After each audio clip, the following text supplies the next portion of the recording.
Here is Walton-on-Thames. Hello, Ollie. Hello, Nick. How you doing? All right, thanks. Good. Yeah. I mean, I'm passionate about U.S. politics, and my main point is really that the Republican Party, in its current incarnation, it's been pushed so far to the right by the increasing effect of Fox News and then Trump that amplified it to bring out its worst xenophobic, hate-filled instincts that it's now a party that even Ronald Reagan would be horrified at. Oh, he would. The way, sorry? Yes, he would.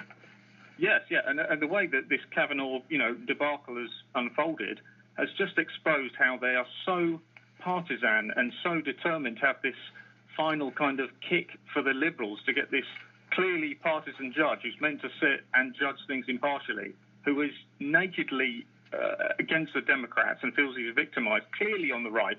It's the evidence of a party that knows it's becoming extinct because it's so increasingly, it's just a narrow appeal. It's increasingly white, old, stuffy. It's the America of the past, and America is becoming increasingly diverse, and the Democrats know that, and that's who they're appealing to and who they will represent. Well, it's no accident that they are wearing Make America White Again hats. I mean, I know it says great again, but that actually means white again. Let's go back to a Norman Rockwell ideal of how America used to be in the 1950s, when nary a blackface was seen. Indeed. And I think that's it. It's this harking back to a past, this glorious past that never existed.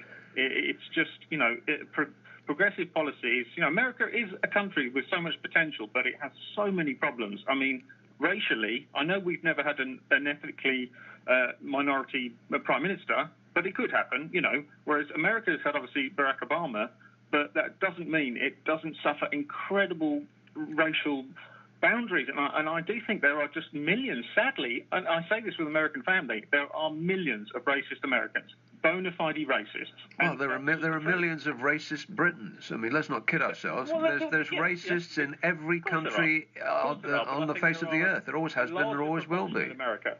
A larger proportion in America, I genuinely feel that. And that's, I don't say that easily. I just think it's got this entrenched cultural oppression of ethnic minorities that is going to be very hard to shift. But the Democrats, hopefully, will move it in the right direction. But the Republicans certainly won't. They'll try and keep it that way. Well, now they've got this guy on the Supreme Court, all but confirmed. They will be able to keep it that way for decades. What a weird system they have. Yeah, well, he's not just, racially, but he's a corporatist. I mean, he will favour corporations, slashing workers' rights, cutting taxes. He's in favour of the elite and the established hegemony of white Anglo-Saxon America, that, regardless of, the workers and the actual ordinary people. But more importantly than that, Ollie, he's in favour of a person called Donald Trump. That's why he's going to be on the Supreme Court. Yeah, but so are most of the people on the Federalist list. I don't know why they're so obsessed with Brett Kavanaugh in particular. It seems like they just want to have a victory. They're obsessed with him in particular because of what he has previously said about Donald Trump, and I'll come to that in a minute. But I do know what you mean about... let's not get carried away and say that America is more racist than any other country. But when not any other country. I didn't say that. I said it's got significant proportion of Americans. I just want to be clear. I didn't say it's more racist than other countries. Right. Well, okay. Well, my point is that all countries are all people are equally racist. Yeah. I mean, apart from anything else, it's just a survival mechanism. Human beings are primed to be fearful and distrustful, and therefore aggressive towards anybody that doesn't look, walk, talk, and squawk exactly like they do. But when I was one of the times that I spent about 3-4 months in America, this was going back to 1982, probably. Yeah. I delivered a car from New York to Tucson in Arizona, when that meant going through like a big long arc through the southern states.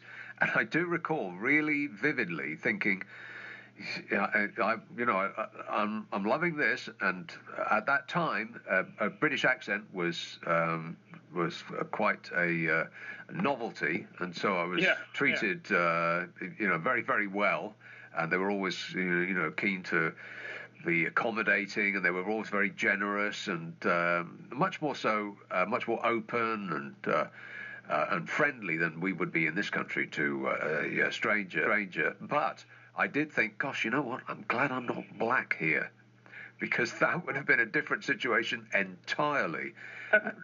Yeah, Nick, I mean, you look at the stats. Every 28 hours, a black man is shot in America. Now, okay, some of them, those black men were criminals. But why were they criminals? Because they're an oppressed race, and they are constantly harassed and pushed down by the system. And it is disgraceful in the land of the free that they have 2 million people locked up in that country. It's a country that jails more people than anyone else. The judicial system is out of control.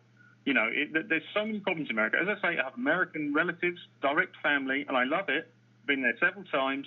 And it's an amazing country culturally, but there are some massive problems there with its law and order and its sort of entrenched cultural prejudice against ethnic minorities. Yeah, and also, I mean, part of it, the thing that underpins this argument entirely, really, is the wealth disparity. I mean, it's the richest country in the world, but it's also incredibly poor once you get away from the coasts. I mean, the way that people live.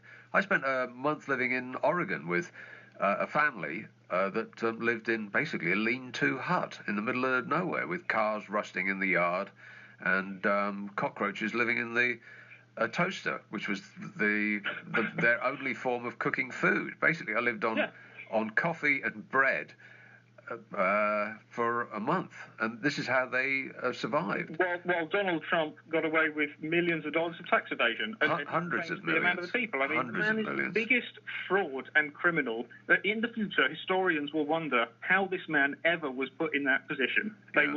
It will boggle people's minds that he was there. I think you're right.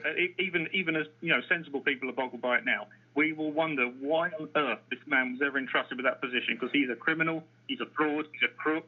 He's a second-hand car salesman. He's a snake oil trader. That's who he is. I think spot on. And in the future, President Dwayne "The Rock" Johnson will do something about it, perhaps. Thanks a lot, Ollie. I've got to go. 0345